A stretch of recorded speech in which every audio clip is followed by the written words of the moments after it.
On s'attaque à un sujet qui donne froid dans le dos. Ah oui? Une course tellement extrême qu'elle est surnommée l'Ultra Trail le plus difficile au monde. Ouais. Le Yukon Arctic Ultra. Mmh. Imaginez 640 km à travers le Yukon canadien. Ah. Des températures qui peuvent chuter jusqu'à -50 degrés. Mmh. Chaque participant tirant un traîneau de 30 kilos avec tout son équipement de survie. Ouais, ouais. Eh. On parle d'une véritable épreuve de force physique et mentale. Absolument, c'est une aventure qui repousse les limites de l'endurance humaine. Ouais. On est bien loin d'un simple jogging du dimanche. Ah, c'est clair. Loin, loin. Et cette année, un athlète français se lance en cette aventure, Mathieu Blanchard. Ouais. Vous le connaissez peut-être pour sa victoire à la Diagonale des Fous en 2024 Mmh. et sa deuxième place à l'UTMB en 2022. Oui, oui. Mais ce qui est fascinant avec Mathieu, c'est qu'il était ingénieur avant de se tourner vers l'Ultra Trail. Exactement, ce n'est pas le parcours classique d'un athlète de haut niveau. Ouais. C'est ce qui rend son défi encore plus captivant. Comment un ancien ingénieur se prépare-t-il à affronter des conditions aussi extrêmes? Quels sont les risques, les enjeux de survie? Ouais. C'est ce qu'on va décortiquer ensemble. Alors commençons par la préparation de Mathieu Blanchard. Ouais. On sait qu'il a déjà une certaine expérience du froid, Oui. grâce à son expédition au Papunan en 2022, Mhm. où il a traversé la Laponie en autonomie totale pendant l'hiver. Oui, et il s'appuie sur cette expérience pour se préparer au Yukon Arctic Ultra. D'accord. Il a passé des semaines dans un congélateur industriel à -40 degrés Ah, ouais. pour tester son équipement et modifier son système d'hydratation afin d'éviter qu'il ne gèle. C'est incroyable. On parle d'une préparation minutieuse qui touche à tous les aspects, le matériel, la physiologie, la nutrition. Mhm. Qu'est-ce qui est le plus surprenant dans l'adaptation du corps humain au froid extrême? Il y a plusieurs choses fascinantes. Par exemple, saviez-vous que le corps peut s'adapter au froid en augmentant sa production de chaleur interne? On parle de thermogénèse. Mhm. Le corps peut même modifier la composition de ses graisses pour les rendre plus efficaces à basse température. C'est vraiment impressionnant. Et en plus de cette adaptation physiologique, comment s'entraîne-t-il concrètement pour le Yukon Arctic Ultra?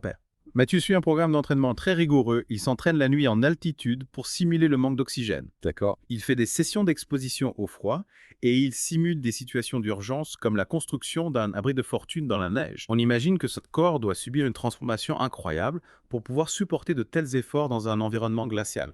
Absolument, il faut habituer son corps à fonctionner à basse température, à gérer l'effort physique dans le froid et à réagir rapidement en cas de problème. Et au-delà de l'aspect physique, il y a aussi l'aspect mental. Hmm. Le Yukon Arctic Ultra, ce n'est pas juste une course. C'est une aventure où l'on se retrouve seul, face à soi-même, face à la nature hostile. Oui. Comment se prépare-t-on psychologiquement à un tel défi? C'est un point crucial. Il faut une force mentale incroyable pour ne pas craquer face à la solitude, la privation de sommeil et le stress constant de la survie. Oui. Mathieu travaille avec un préparateur mental pour développer sa concentration, sa capacité à gérer les moments de doute, à rester positif malgré les obstacles. Et justement, parlons des obstacles. Ouais. Le Yukon Arctic Ultra, c'est une course où les enjeux de survie sont bien réels. Ah Les oui. participants signent une décharge reconnaissant le risque de décès. Oui, c'est une réalité. L'hypothermie, les engelures, la déshydratation, ce ne sont pas des risques à prendre à la légère. Cela met vraiment en lumière la gravité de cette course. Ce n'est pas seulement repousser ses limites physiques, mais aussi un combat pour la survie. Oui. Comment s'y prépare-t-on? La connaissance de soi est primordiale. Il faut connaître ses limites, savoir reconnaître les signes de danger et réagir rapidement en cas de problème. Mathieu participe d'ailleurs à des stages de survie en milieu polaire pour se familiariser avec les techniques de premier secours et apprendre à gérer les situations d'urgence. On a parlé de la préparation physique et mentale, mais il y a aussi un aspect logistique crucial. Oui, Comment gérer l'équipement, la nourriture, l'eau dans un environnement aussi hostile? c'est vrai. Chaque gramme compte quand on doit tirer un traîneau pendant des centaines de kilomètres dans des températures extrêmes. Hmm. Qu'est-ce qui est essentiel dans le choix du matériel? Le système de couchage est primordial. Oui. Il faut un sac de couchage capable de résister à des températures de -50 degrés Ah oui. et un matelas isolant pour éviter de perte de la chaleur au contact du sol gelé. D'accord. Mathieu a opté pour un système multicouche avec un sac de couchage en duvet d'oie et un matelas en mousse à cellules fermées. Et pour la nourriture, comment fait-on pour se nourrir dans un environnement aussi hostile? Les besoins caloriques doivent être énormes. Absolument, on parle de 5000 limicales par jour. 5000. Il faut des aliments riches en énergie, faciles à transporter et préparer. Et surtout, il faut les protéger du gel. Mathieu utilise des rations lyophilisées, des barres énergétiques, des noix et des fruits secs. D'accord. Il a même prévu un petit réchaud à alcool pour faire fondre la neige et préparer des boissons chaudes. Waouh, ça demande une organisation incroyable. Oui. Mais au-delà de la préparation physique, mentale et logistique, qu'est-ce qui pousse Mathieu Blanchard à se lancer dans une telle aventure Soka? C'est une excellente question. Souvenez-vous, il a un parcours atypique et il n'a pas suivi le chemin classique du sportif de haut niveau. Effectivement, il était ingénieur avant de se découvrir une passion pour l'ultra-trail. Ce n'est pas la soif de la victoire ou la recherche de sponsors qui est un objectif. Exactement. Il y a chez Mathieu une véritable soif d'exploration, une volonté de repousser ses limites et de se connecter à la nature dans ce qu'elle a de plus brut. Ouais.